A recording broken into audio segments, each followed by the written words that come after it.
Kita ko, ano yung mga nakikita mo kay Janela na parang type mo sa isang girl? No, hindi naman natin, for me, parang, we all know Janela's really attractive. And marami siyang traits na makikita mo. She's actually an ideal girl. She's an ideal girl because she's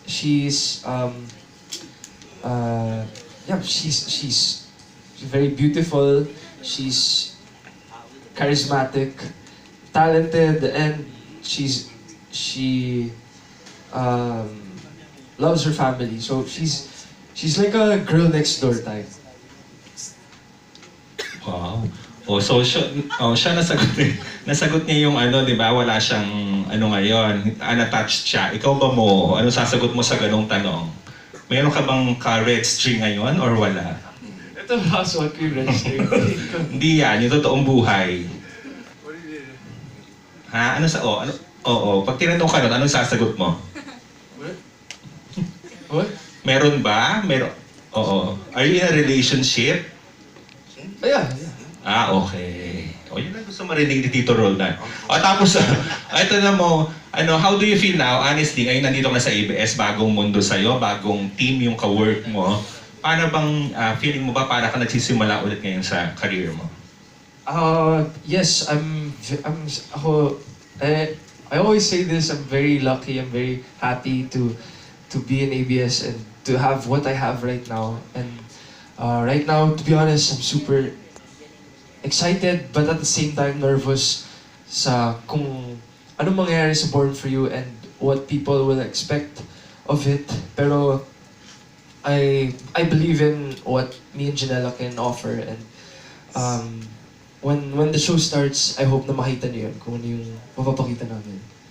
Nape-pressure ka ngayon mo bilang, syempre, di ba, parang you have to catch up, no? Dahil matagal-tagal na rin yung last mong yung nagbida ka sa soap. Tapos bagong, ano naman ito, bagong istasyon, bagong ka-love team. Oh yeah, syempre pressure is also good, pero I see it as parang hindi rin naman okay na lagi kang may bagay na nalalabas, pero kung hindi naman siya, kumbaga, if you don't see it as quality, parang hindi siya makakabuti for you. Ito I think super makakabuti ito for me. Okay, last na lang. Are you gonna try your best para makahabol ka dun sa liga ng mga young kapamilya leading men like sina Daniel, James. James muna, James then Enrique. Ganun yung ganun yung, baka magalit si Rose pag nauna si Enrique. Okay. Absolutely. That's my goal right now, because my friends they all have kumbaga, they have that quality with them already, and I hope to achieve what they have now. Wow, thank you. Good luck mo. Kasi Good luck, Janela. Thank you. Janela is the fourth love team to watch out for sa primetime bida. Diba? From the more established Katniel, Liz Ken, and JT. And now it comes Elnela, ayan po, Sam and Kevin. Okay, so with that last question from Alan, Janela, would you like to thank them for coming and support Born For You? Okay, I'd just like to say thank you to everyone who came this afternoon. Thank you for all the questions and for spending time with us. Gusto ko lang sana humingi ng inyong suporta para sa Born For You. Sana po manood po talaga kayo and mag-support po kayo. At maniwala po tayong lahat sa Red String of Fate. Sana po maniwala po tayo. Ay! And Sir Deo, hello, thank you po. Okay, Elmo.